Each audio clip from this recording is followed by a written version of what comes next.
4, 3, 2, 1. Muy buenos días a todas y a todas. Bienvenidos a la cuarta sesión de nuestro cursillo de jurisprudencia de la sección de apelación. La vez pasada solo tuvimos una pregunta al final de Silvia Melissa Ortiz relacionada con el tiempo estipulado para la expedición de una CENID. No hay un término establecido para el efecto. Podría dar como dato que la CENID 1 tardó cerca de 6 meses para la expedición. La CENID 2 tardó cerca de 4 meses para su expedición. Y bueno, la CENID 3 está ahí pendiente con la petición desde finales del año pasado.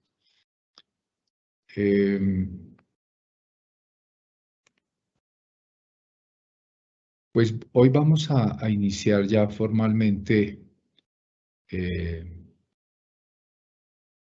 digamos, la segunda parte de nuestro cursillo.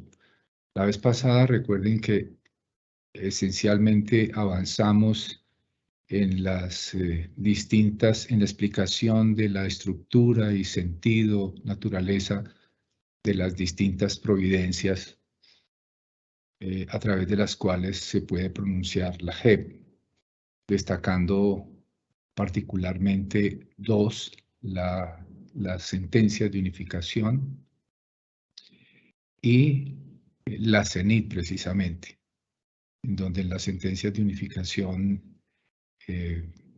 pues todavía, digamos, formalmente no se expide por parte de la sección de apelación una providencia con ese mote, con ese SU, como lo hace la Corte Constitucional, por ejemplo.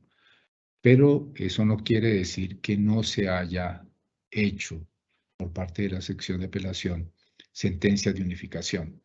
Les mostraba un ejemplo la vez pasada, a ver si lo localizo por acá rápidamente.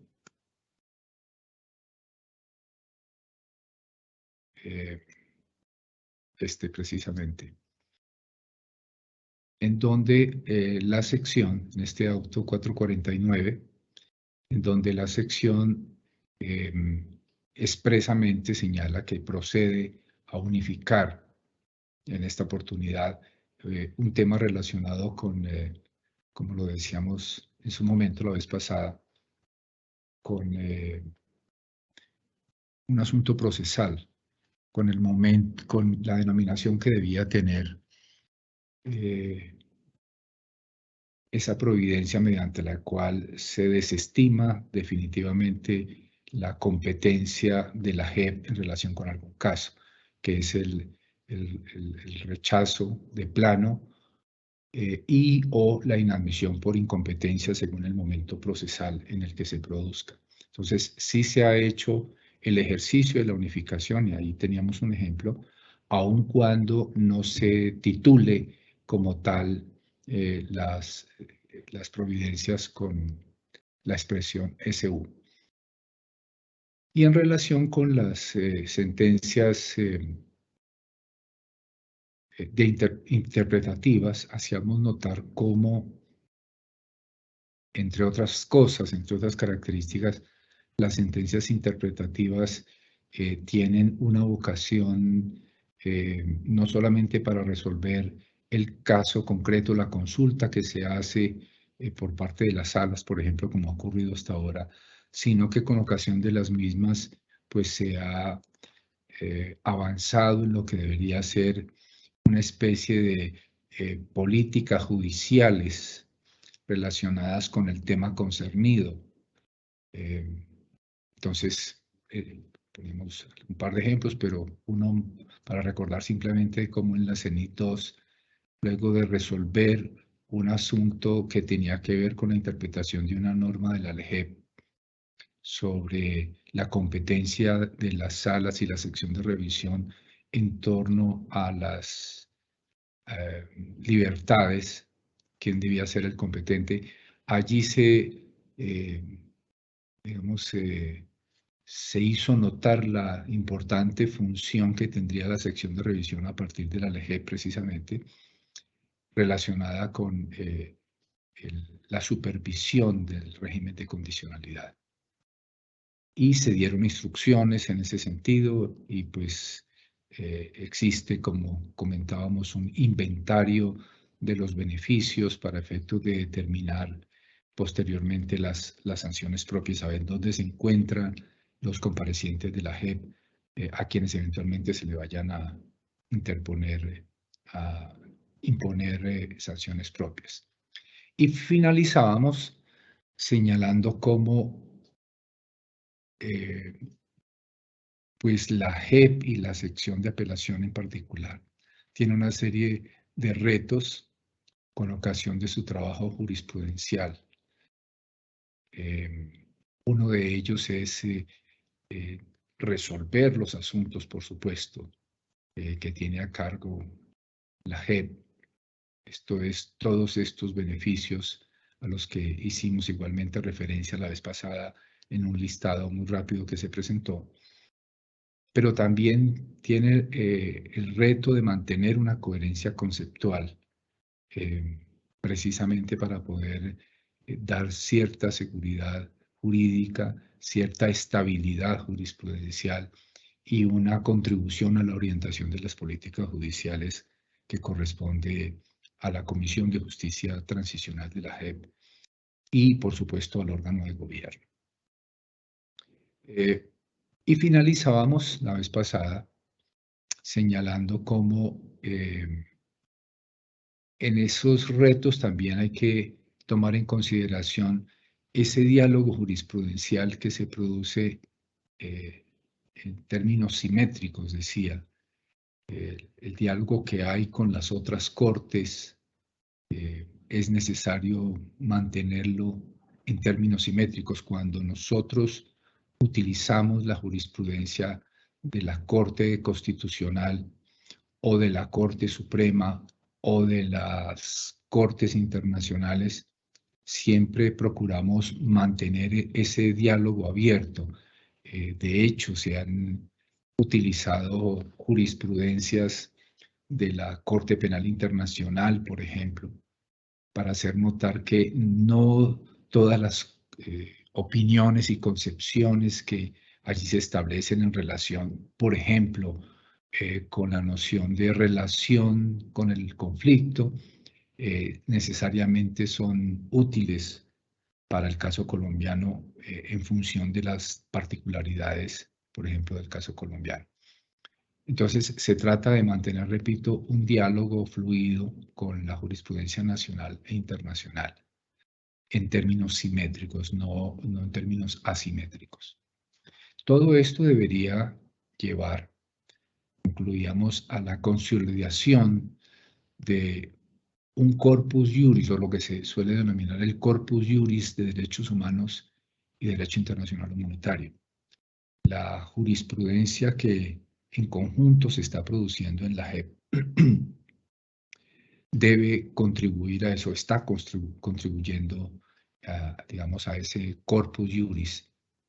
Los autos que, por ejemplo, se han expedido por parte de la Sala de Reconocimiento en relación con los casos 01 y el caso 03, me parece que son un buen ejemplo de esa contribución a ese corpus juris de derechos humanos y derecho internacional humanitario.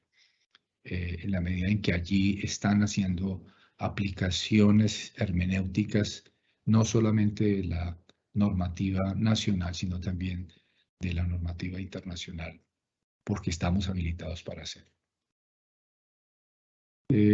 Y terminaba, y esto va a ser importante para lo que sigue en adelante, importante insistirlo, en que con ocasión de la doctrina probable que se va produciendo por parte de la sección de apelación, esto de las 3 providencias sobre los mismos puntos, ¿verdad?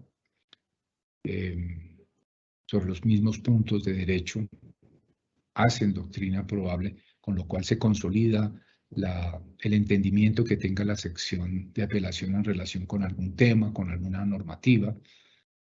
En esa doctrina probable es muy importante mantener, y en toda la jurisprudencia, por supuesto, mantener la diferencia entre la ratio decidendi y el obiter dicta, decíamos. Yo creo que esto es bueno recalcarlo.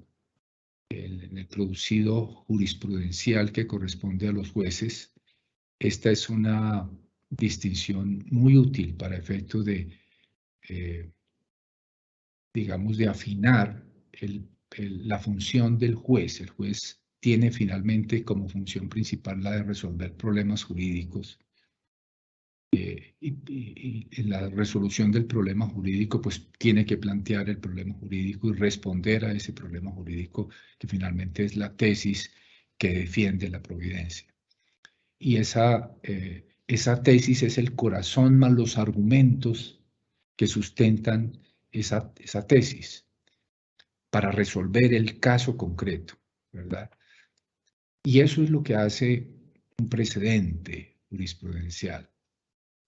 El atar esa reflexión normativa, que sería en estricto sentido la doctrina probable, con el caso concreto. Recuerden que la Corte hace precisamente esa distinción, y en la sentencia de la Corte sobre la ley estatutaria, cuando examinó el artículo 25, vale la pena que lo miren, que no es muy largo. Allí se hace nuevamente un recuento, recordábamos la vez pasada, de lo que es en la jurisprudencia de la Corte Constitucional, la doctrina probable y la diferencia entre la doctrina probable y el precedente, para hacer notar que en la doctrina probable se hacen reflexiones hermenéuticas sobre alguna normativa, mientras que en el precedente se ata al caso concreto. Y entonces, pues nosotros no estamos haciendo, salvo en la CENIT muchas veces, pero nosotros estamos haciendo doctrina probable, pero también resolviendo casos concretos. Esto es, estamos haciendo precedentes también. Entonces, el caso concreto ata la reflexión normativa, y el caso concreto entonces guía un poco lo que deben ser los argumentos con los que se debe sustentar una cierta doctrina que se esté planteando en el caso. Y esto, digamos, le da mucha claridad, le da mucha precisión a la providencia y evita desvíos pues que pueden ser muy importantes, pero que nada tienen que ver con el caso concreto, que es lo que finalmente se llama el obiter dicta. Como decía la vez pasada, ahí no va a tener, porque pues hay distintos entendimientos de lo que puede ser un obiter dicta, pero mi argumento personal y particular es que a más no poder hay que evitar los obiter dicta en las providencias judiciales. Lo que pasa es que siempre en casos concretos no siempre es fácil distinguir la ratio del obiter. A veces la multiplicidad de asuntos a tratar dificultan un poco esa distinción, pero siempre que ello sea posible, definitivamente vale la pena. Y un asunto que vamos a tratar a continuación puede ser un buen ejemplo de la pertinencia de mantener esta distinción entre la ratio y el obiter. Con esto entonces dimos por terminado esta primera reflexión sobre aspectos generales del producido jurisprudencial que se ha hecho hasta ahora en la sección de apelación. Y iniciamos entonces ya los aspectos más específicos en los que quizá pueda haber más interés por parte de ustedes en relación con lo que venimos haciendo conjuntamente todos en la JEP y particularmente en la sección de apelación.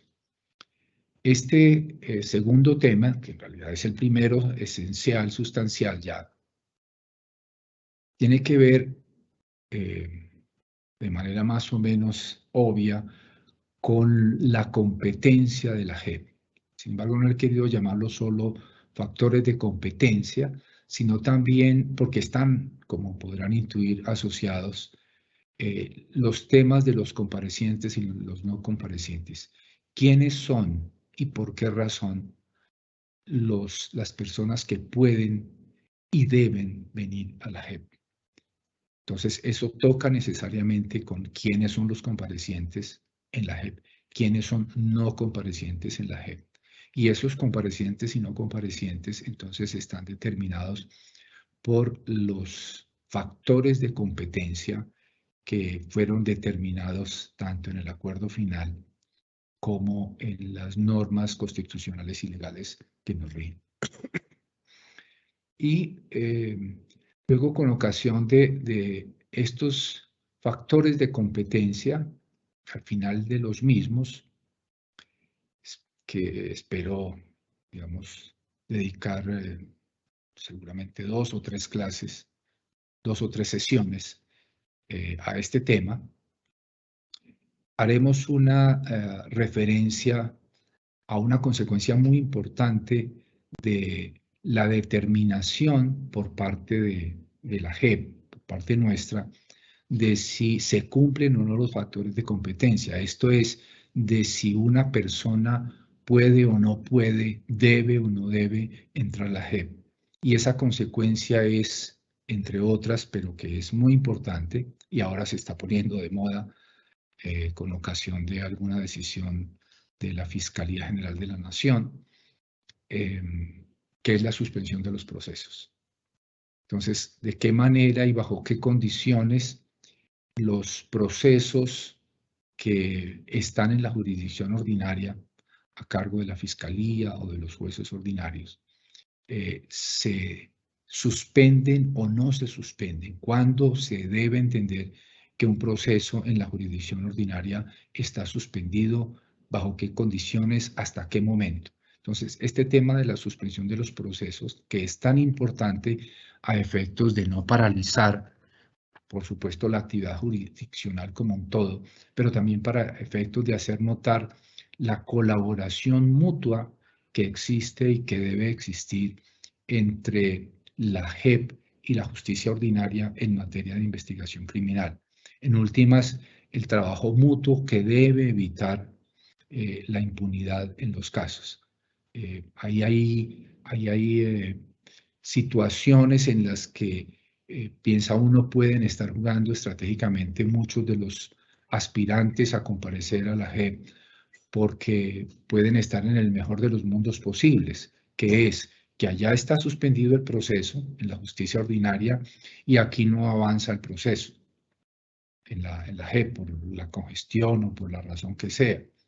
Entonces, en ninguna parte se está investigando, en ninguna parte se está adelantando porque unos están suspendiendo los procesos sin tener que hacerlo y otros están esperando que se tomen la decisión para poder avanzar en el trámite de los mismos. Entonces, este tema de la suspensión de los procesos quiero tocarlo, repito, al final y como una consecuencia pertinente, necesaria para analizar luego de tener, digamos, relativamente identificados los principales debates que hay en torno a los distintos actores. Entonces, vamos a dedicarle siguientes charlas a este punto de los comparecientes, quiénes comparecen, quiénes no comparecen. Esto es entonces a los factores de competencia.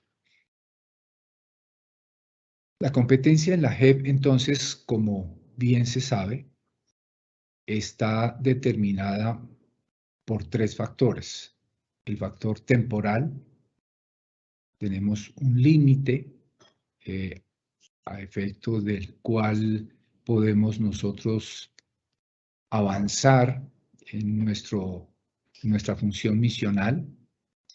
El factor personal, esto es, no todos, ni son todos los que están, ni están todos los que son. Hay unos criterios que ya se conocen y vamos a mirar con algún detenimiento por lo menos los aspectos más debatidos en nuestra jurisprudencia sobre este factor personal y, por supuesto, el factor material, que es este tema relacionado con, valga la redundancia, la relación con el conflicto.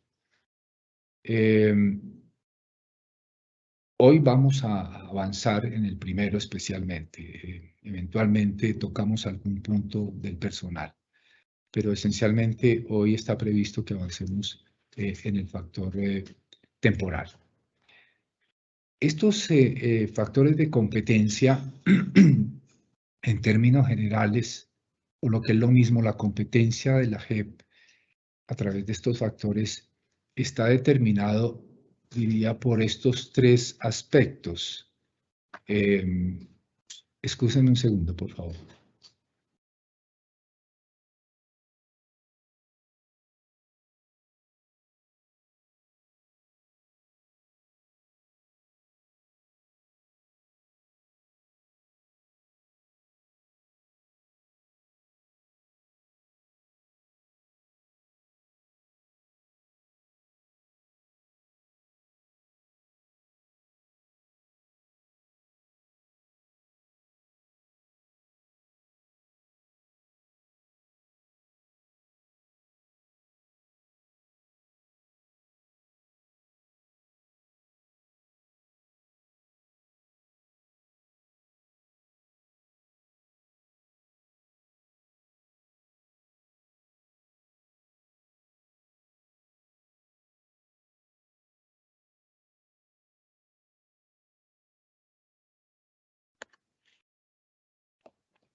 Estos factores, decía, están a su turno enmarcados o caracterizados por tres, digamos, criterios, si se quiere. El primero es la concurrencia de los factores. El segundo, lo que puede uno llamar el orden de los factores. Y un tercero que quiero indicar como la exhaustividad de los factores. ¿Qué quiero decir con esto? La concurrencia de los factores refiere la idea de que se necesita, para poder comparecer a la JEP, cumplir con todos y cada uno de ellos, ¿verdad? Se necesita el cumplimiento de los tres factores. Esto es, o dicho al revés, si alguno de estos factores no es cumplido, no es satisfecho, inmediatamente desfallece, por así decir, la competencia de la JEP en relación con el caso. Se necesita la completitud de los factores, pero también, dicho al revés, repito, se necesita identificar o hacer notar jurisprudencialmente que si aparece la falencia de uno de los tres, si uno de los tres falla, por la razón que sea, inmediatamente queda por fuera el caso de la JEP. Digamos, esa idea de concurrencia lleva a que cualquiera de los tres, el examen de cualquiera de los tres y la ausencia de cualquiera de los tres, inmediatamente hace que se desestime la competencia de la JEP. Ahora, ¿cómo se examinan estos factores? ¿En qué orden? Digamos, eso de alguna manera es libre, ¿verdad? Lo que pasa es que normativa e intuitivamente uno puede decir que el orden en el que aquí se presenta debería ser el orden, como se diría siguiendo la terminología rawlsiana, ese sería el orden lexicográfico del examen de los factores de competencia. Primero hay que mirar si se cumple el factor temporal, luego el personal y luego el material. Ahora, no necesariamente es así, ni siempre es así. En ocasiones salta a la vista claramente que, por ejemplo, el factor personal, el incumplimiento del factor personal, como que no es un miembro de la guerrilla acreditado debidamente, por ejemplo, hace innecesario entrar a analizar cualquier otro, incluido el temporal. Pero lo que pasa es que ese orden, repito, esa suerte de orden lexicográfico, además de ser intuitivo, ¿verdad? Como aquí aparece, normativamente también da unas pautas para que sea ese el orden a tomar en cuenta a la hora de examinar los casos en particular.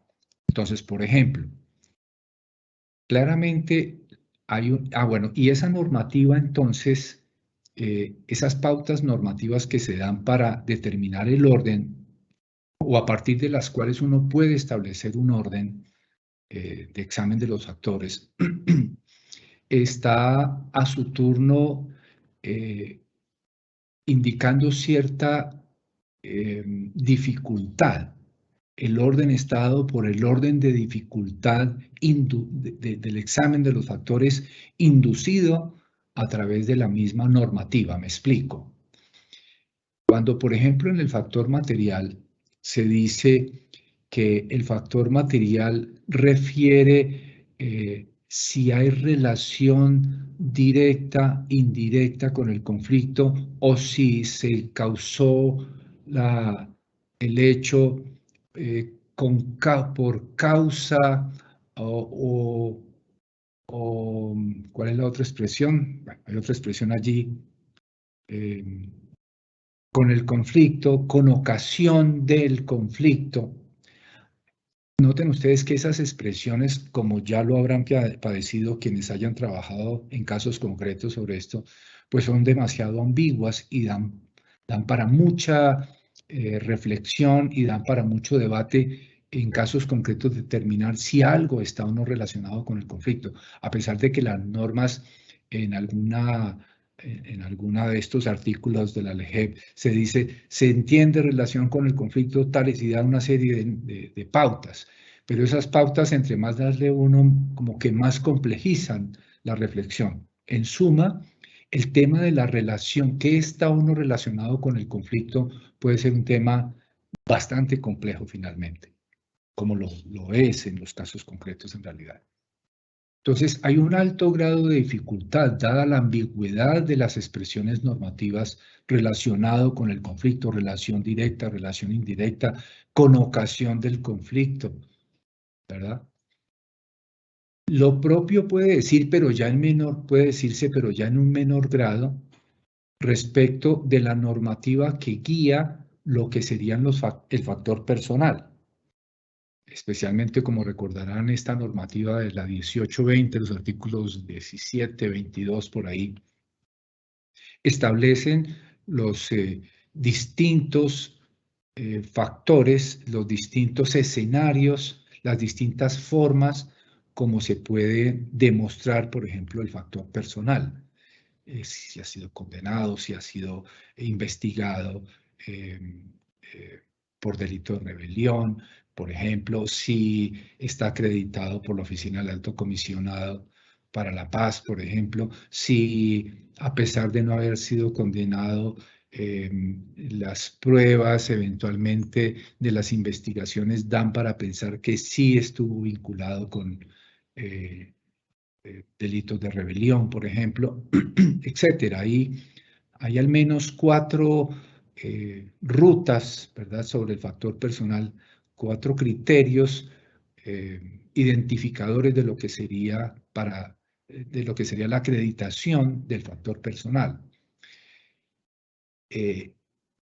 Y son menos complejos, diría, que el factor material, que es mucho más amplio, pero la sola existencia de al menos 4 posibilidades para acreditar el factor personal ya hacen también que el mismo tenga cierto grado de complejidad. En cambio, el factor temporal normativamente está mucho más reducido.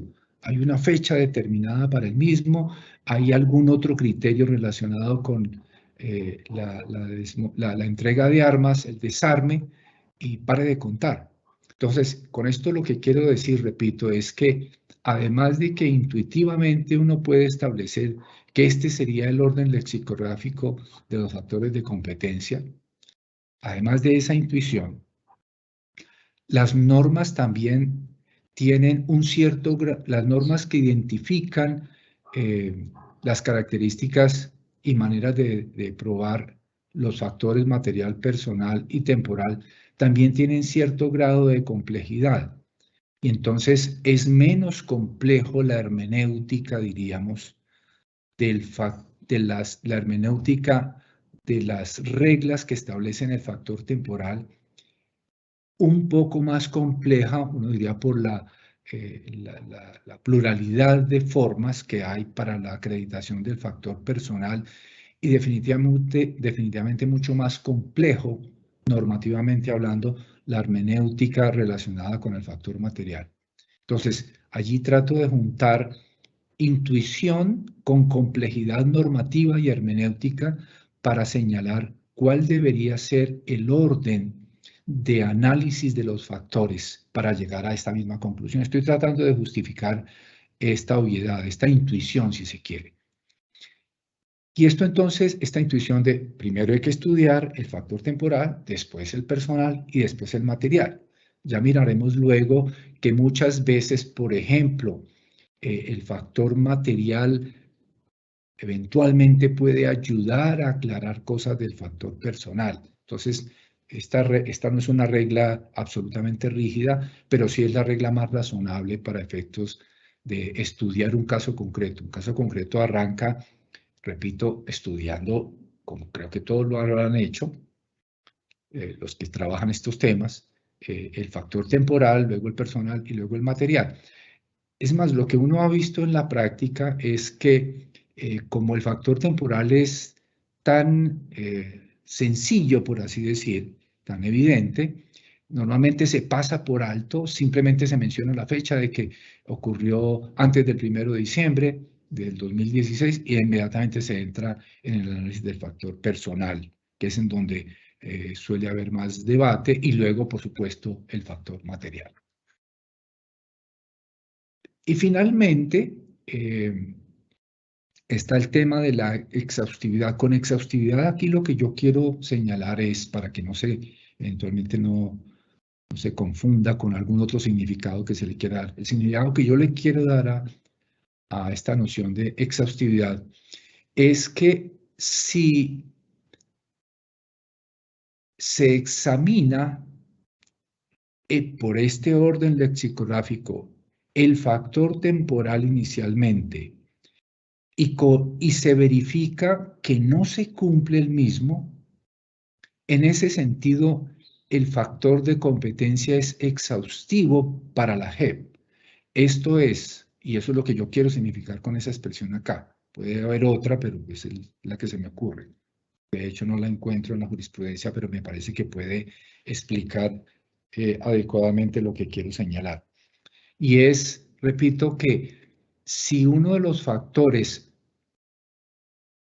recuerden que cualquiera de estos, por razón de la característica concurrencia, se puede examinar, pero se sugiere examinar por el orden lexicográfico. En consecuencia, si yo examino primero, por ejemplo, el factor temporal, y encuentro que no se supera ese factor porque simplemente el hecho se cometió luego del 1 de diciembre de 2016, pues ahí quedó ya examinado de manera exhaustiva el factor de competencia de la JEP. Y no es necesario avanzar en los demás. E insisto mucho en esto de no es necesario. Y esto de no es necesario lo pego con este punto de la ratio y el obiter dicta al que hice referencia ahora. Entonces, por ejemplo, si yo tengo efectivamente un caso en el que queda absolutamente claro que la conducta se realizó después del 1 de diciembre del 2016, eso está absolutamente claro. No tengo absolutamente nada más que decir en relación con el caso. No cumple con el factor personal y quedó ya exhaustiva exhaustivo el examen de competencia de la JEP. No tengo nada más que decir. Por cierto, todo lo que diga después de eso va a ser típico y ocurre muchas veces, incluida en la sección de apelación. Se ha hecho, revisando, por ejemplo, esta semana alguna jurisprudencia de las que les traigo a manera de ejemplo. Sí, lo hemos hecho igualmente. Yo creo que ahí, para mí, nos hemos equivocado. En avanzar en el análisis hay distintas razones y justificaciones, pero yo creo que la mejor razón para no avanzar es que finalmente uno no puede, y ahí viene lo del arraso y el óbiter, uno no puede construir una doctrina en relación con factor personal o material respecto de un caso que en la JEP, respecto de un caso que se cometió claramente después del 1 de diciembre del 2016. Ese es típicamente el caso peligroso, me parece a mí, de construcción de doctrina probable, construcción de reflexiones en torno a factores de competencia personal y material, cuando ya cuando el factor temporal fue examinado ya y queda claro que no debe ser una competencia de la JEP. Eso es tanto como decir que alguna vez leí en alguna providencia de justicia ordinaria. Este despacho no es competente para conocer del caso, pero si fuera competente lo fallaría de la siguiente manera. Se echa un rollo para decir lo importantísimo que es el caso, lo interesantísimo que es el caso para fallarlo de todas maneras, pero resulta que el señor no tenía competencia. Entonces eso, además de ser peligroso porque está desorientando la comunidad jurídica, es una pérdida de tiempo. Y aquí yo creo que pasaría lo mismo. Si está claro, repito, que yo estoy frente a un caso en donde ocurrió el mismo después del 1 de diciembre del 2016, no tengo nada que decir más allá de eso. Y lo que diga es típicamente un obiter. Y eso que se diga en relación, por ejemplo, pueden decirse cosas muy importantes sobre el factor material y el personal, pero eso no puede constituir un precedente en donde el caso concreto, y ahí es la idea de precedente, el caso concreto ocurrió después del 1 de diciembre del 2016. Ese es el ejemplo típico que a mí me parece que hay que tener siempre en mente para efectos de distinguir en la práctica lo que es la ratio decidendi, las razones que sustentan el caso del obiter dicta. Nada tiene que ver muchas veces cierta reflexión jurisprudencial sobre el caso concreto. Aquí el problema que tenemos en este caso, en mi ejemplo, es si la conducta ocurrió antes o después del 1 de diciembre del 2016. Si claramente ocurrió después del 1 de diciembre del 2016, no hay nada más que decir. Estas tres expresiones las voy a mantener vivas para lo que sigue. En lo que sigue, simplemente les voy a mostrar ejemplos jurisprudenciales en donde en el factor temporal han ocurrido ciertos debates que a pesar de ser tan simple el criterio a tener en cuenta, que es la fecha, se han presentado algunas dificultades, y es lo que vamos a ver a continuación. Antes de eso, en todo caso, no está de más recordar que ese factor temporal, pues todos los factores, pero pues aquí voy a resaltar por ahora el factor temporal. Ese factor temporal está determinado, además del acuerdo, en la normativa. Entonces, tomé de las normas en donde se está repitiendo permanentemente este factor personal, el artículo 5º del acto legislativo 1 del 17. Entonces, vamos a leer solamente lo que está en rojo, que es lo pertinente. Aquí la norma está recortada, como lo indico con estos puntos suspensivos acá, pero lo que es pertinente para lo que sigue de la muestra jurisprudencial que voy a hacer, basta leer lo rojo. Entonces, leyendo lo rojo, la JEP conocerá de las conductas cometidas con anterioridad al 1 de diciembre del 2016. Ahí eso es una regla. Este es un típico ejemplo de una regla normativa, pensando en esta distinción que suele hacerse entre regla y principio. Un principio, recuerden, tiene un carácter mucho más abierto, como sería el derecho a la vida, reflexiones sobre los derechos en general.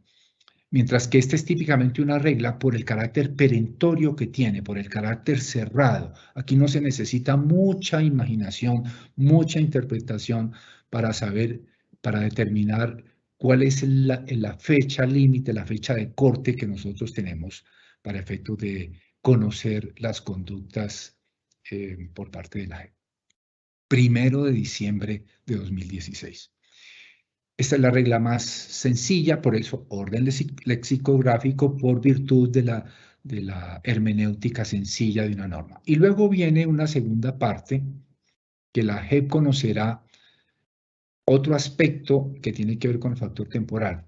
Se aplicará también las reglas de los beneficios de la JEP, el tratamiento especial, dice acá la Constitución, respecto a conductas estrechamente vinculadas al proceso de dejación de armas desarrollado desde el 1 de diciembre, la misma fecha, hasta el momento en el que finalice el proceso de extracción de armas por parte de Naciones Unidas conforme a lo dispuesto en el acuerdo final. Entonces aquí tenemos otra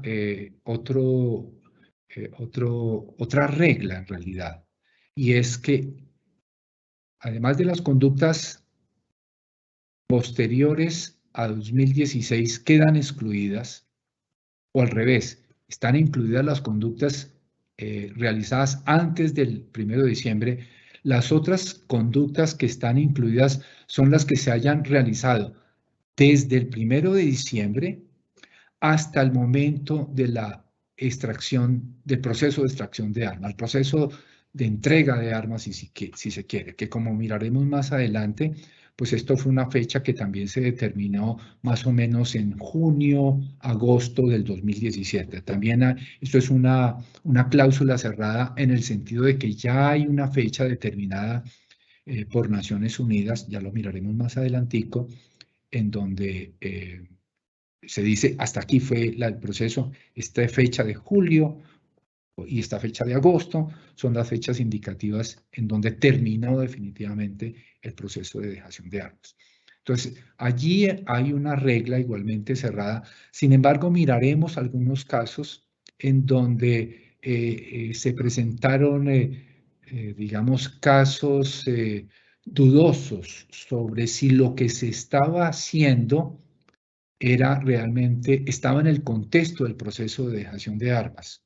Si la conducta que se realizó, el hurto que se realizó, el porte de armas por el que fue investigado alguien, ocurrió con ocasión de ese proceso de dejación de armas. Ahí, digamos, en ese momento o por ese tipo de conductas es en donde jurisprudencialmente se ha presentado algún mínimo debate. Pero entonces aquí tenemos la regla. Esa regla, por cierto, pues fue declarada constitucional por la Corte. Me parecía que tenía por acá una diapositiva de la Corte, pero ok. Entonces, con base en esta regla, ese par de reglas que allí aparecen, uno puede identificar al menos 5 escenarios jurisprudenciales en donde se aplica la misma, que es lo que voy a mostrarles a continuación, repito, con algunos ejemplos de casos concretos que hemos resuelto. Estos 5 escenarios son, pues el primero, el más obvio y más sencillo, y hay, digamos, muchos de esos en donde simplemente la jurisprudencia de las salas, como la jurisprudencia de las secciones y de la sección de apelación en particular, mencionaban la fecha como algo evidente, como algo obvio, y no se detenía para nada en el tema mismo del factor, que son estos casos claramente ocurridos con anterioridad al 1 de diciembre. Entonces allí, digamos, se cumple esta regla de la concurrencia, porque se escoge el factor temporal para analizar, se cumple la otra regla que aquí he estado señalado del orden, ¿verdad?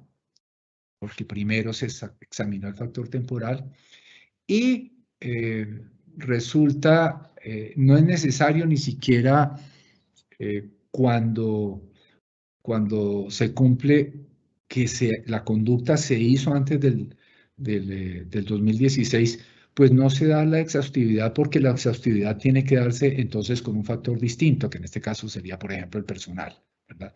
Entonces, hay muchos casos que no vale la pena referir ninguno porque son de una obviedad tal que no hay ninguna controversia. Todo caso ocurrido antes del 1 de diciembre del 2016 cabría dentro de la competencia de la JEP. Esa es la regla inicial. Repito, muchos casos producidos tanto en salas como en la sección de apelación cumplieron esa regla y en consecuencia la exhaustividad, por eso la pongo aquí muy opaca, la exhaustividad no se dio en el factor temporal, se dio las otras dos características de concurrencia, porque se escogió eso, el orden, porque ese era el primer punto que habría que examinar, pero la exhaustividad no se dio en ese factor. Luego, hechos claramente ocurridos con posterioridad al 1 de diciembre. Entonces, allí sí se da, además de la concurrencia, el orden, la exhaustividad. Y aquí, bueno, ya adelanté el tema de la pertinencia del OBIT, de tener en cuenta que si allí se hace exhaustiva la competencia, el examen de competencia, con el mero hecho de constatar que claramente ocurrió después del 1 de diciembre, no es necesario avanzar más. Todo lo que se avance luego de eso, claramente, es un obiter. Ya miraremos que eventualmente se esgrimen razones de por qué es que en la primera instancia se hizo también el análisis personal, entonces en segunda instancia se debía hacer porque fue el objeto de la apelación, pero es un objeto de apelación espurio.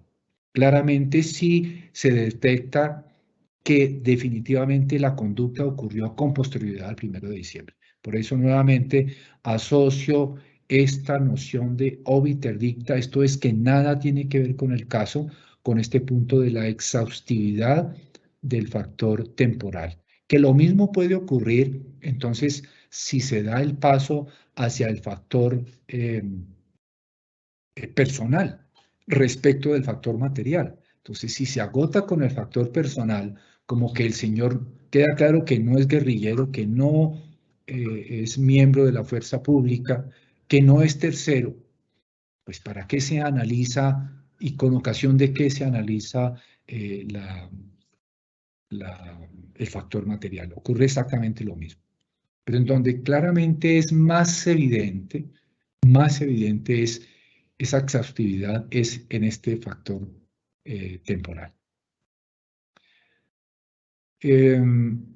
Luego tenemos un tercer escenario. Bueno, ahora les muestro entonces alguna jurisprudencia sobre este escenario. Aquí simplemente inicialmente las quiero presentar todas para por lo menos hoy en esta charla que se tenga en cuenta qué es lo que viene a continuación, que creo que no vamos a alcanzar, por supuesto. Luego, un tercer escenario es aquellos casos ocurridos con posterioridad al 1 de diciembre, o sea, el caso 2, pero no advertidos en primera instancia. Esta es una situación específica que la quise traer porque generó lo que uno puede llamar una oficiosidad por parte de la sección de apelación para meterse en un tema que no había sido objeto de apelación.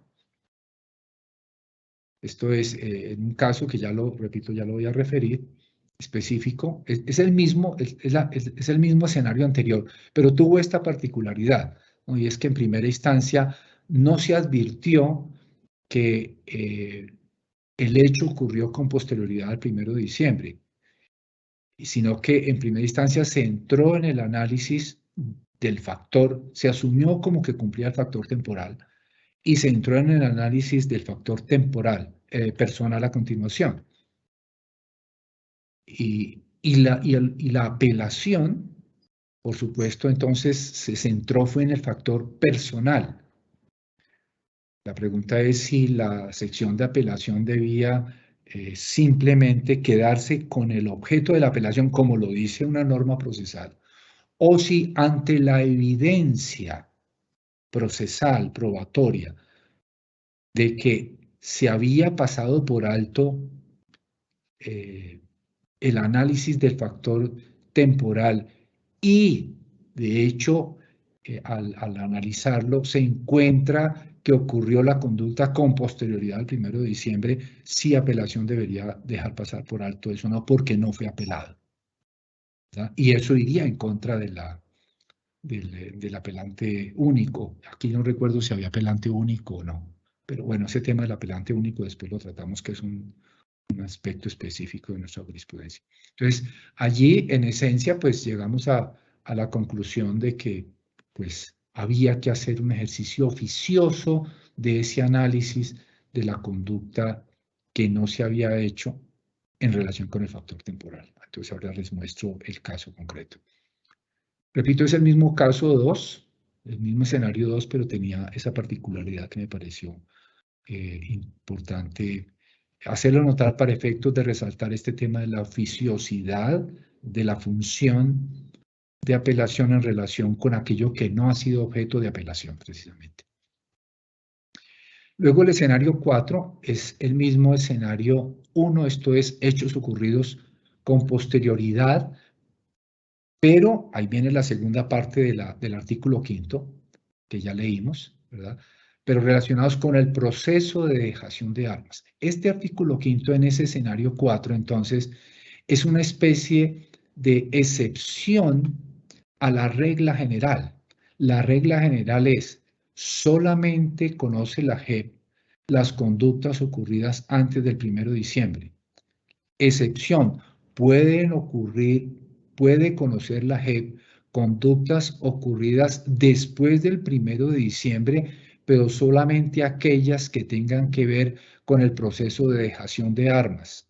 Y ese proceso de dejación de armas, en todo caso, también tuvo un límite temporal que lo estableció el gobierno, las Naciones Unidas, con ocasión del, digamos, del producido de facto ya de la entrega de armas.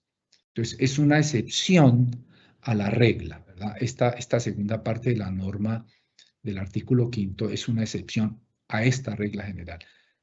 Todo lo que sea anterior, lo posterior excepcionalmente, pero si está vinculado al proceso de dejación de armas. Y luego el escenario 5, que es el, digamos, el más complejo, porque se produce ya lo que se conoce técnicamente en derecho como el tema de la ultraactividad de la norma, en este caso, ultraactividad de lo establecido en el acuerdo y de las normas constitucionales. Esto es que a pesar de haber ocurrido, a pesar de haber terminado la fecha del 1 del 16, sin embargo, se puede seguir aplicando los beneficios que se aplicarían a normas anteriores, pero que se siguen produciendo posteriormente.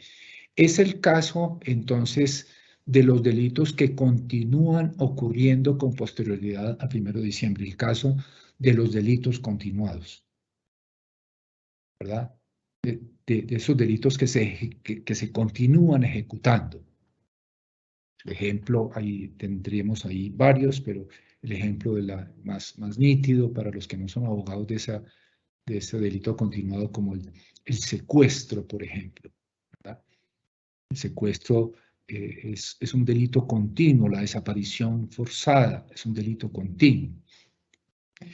Y el particular, entonces, se debate sobre asuntos en los que los solicitantes señalan que su conducta ocurrió, la conducta está en este momento, digamos, continuamente ejecutándose, pero que empezó desde antes del 1 de diciembre del 2016.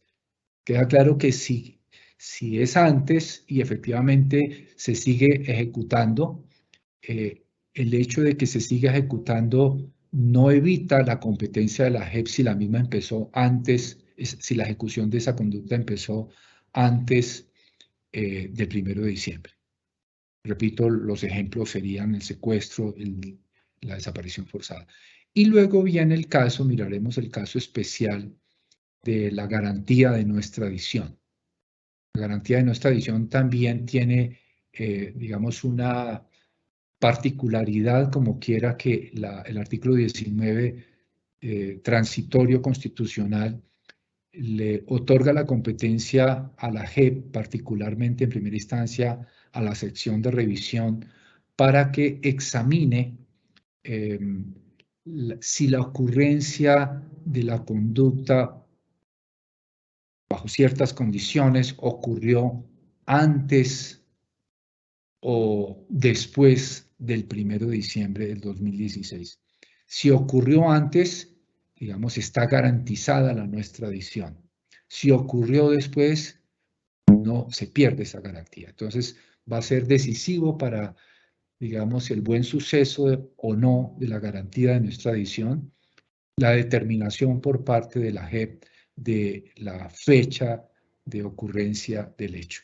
Entonces vienen estos debates que han sido tan publicitados como ocurrió con el caso Santrice en su momento, pero como saben, en el caso Santrice terminó finalmente por otro asunto, pero hay otros asuntos que no son tan publicitados, pero que tienen, digamos, la misma traza. Y allí hay una estipulación hecha por la sección de apelación que no es coincidente necesariamente con lo dicho, hecho y reflexionado por la sección de revisión en relación con la forma y los debates internos que hay para determinar si un hecho ocurrió antes o ocurrió después del 1 de diciembre, sobre lo que hablaremos entonces más adelante. Este, repito, es el ejemplo típico de lo que sería la ultraactividad de una norma que se aplica solo para lo ocurrido antes del 1 de diciembre, sin embargo, se sigue aplicando después de lo ocurrido del 1 de diciembre, del 1 de diciembre del 2016. Ese es típicamente el escenario en el que se produce lo que se denomina la ultraactividad de la ley. Muy bien, entonces, voy a mostrarles, creo que alcanzo a mostrarles simplemente, voy a mostrarles este de la oficiosidad. Y luego mostramos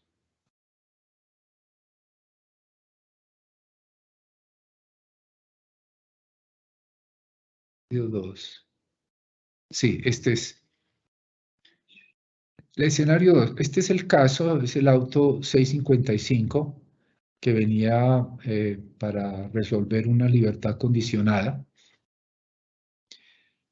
El caso de Gas Caparra, y con esto terminamos, lo leo muy rápidamente. En el presente caso, la SA coincide con el ACUO en que se vislumbra claramente que el hecho por el cual el señor Gas Caparra fue condenado por la jurisdicción ordinaria no cumple con el ámbito temporal de competencia de esta jurisdicción debido a que la conducta se cometió después del 1 de diciembre. Esto ya lo había determinado la justicia ordinaria. La documentación que reposa en el expediente ordinario, desde la que registra la captura del solicitante hasta la sentencia proferida por el juzgado, con funciones de conocimiento de Neiva, coinciden en señalar que la conducta fue cometida el 28 de julio del 2017, calenda que no fue controvertida por el interesado ni su defensor en el trámite surtido ante la SAE. Sumado a ello, la relación fáctica es precisa en que no se trataría de ilícitos de ejecución continua, que sería lo que podría aplicar la ultraactividad, como ya vimos, ciñéndolos al día de la captura, por lo que no es posible que su misión se haya iniciado en fechas previas.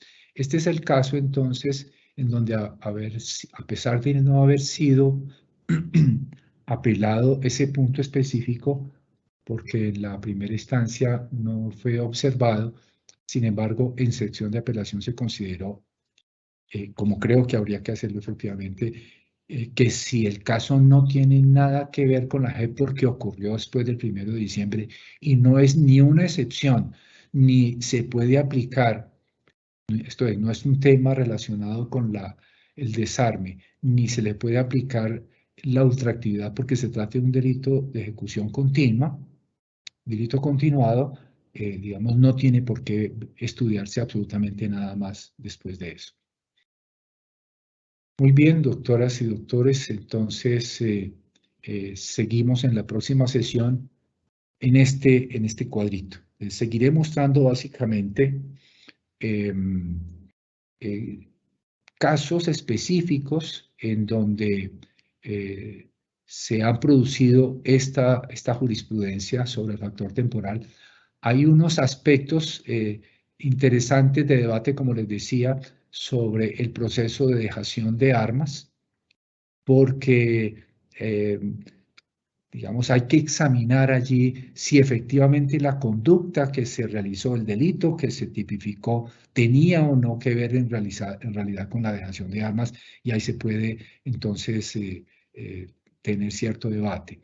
Y luego el tema de los delitos continuos, y finalizaremos este punto sobre lo que ha dicho sección de apelación en relación con la forma de acreditar especialmente si un delito, particularmente que ha sido el debate fuerte que se ha tenido en la apelación, si el delito de conspiración para temas de tráfico de drogas, como se tipifica en Estados Unidos, que es con quien viene la controversia, o lo que es lo mismo el delito de concierto para delinquir, porque aquí en nuestra jurisprudencia se ha equiparado la conspiración con el concierto para delinquir,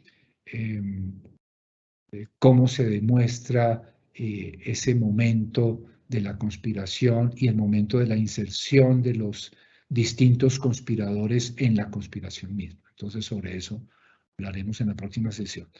Si terminamos en la siguiente sesión, para que ustedes vayan sabiendo los temas, entonces iniciaremos con los primeros aspectos relativos al factor temporal, ¿verdad?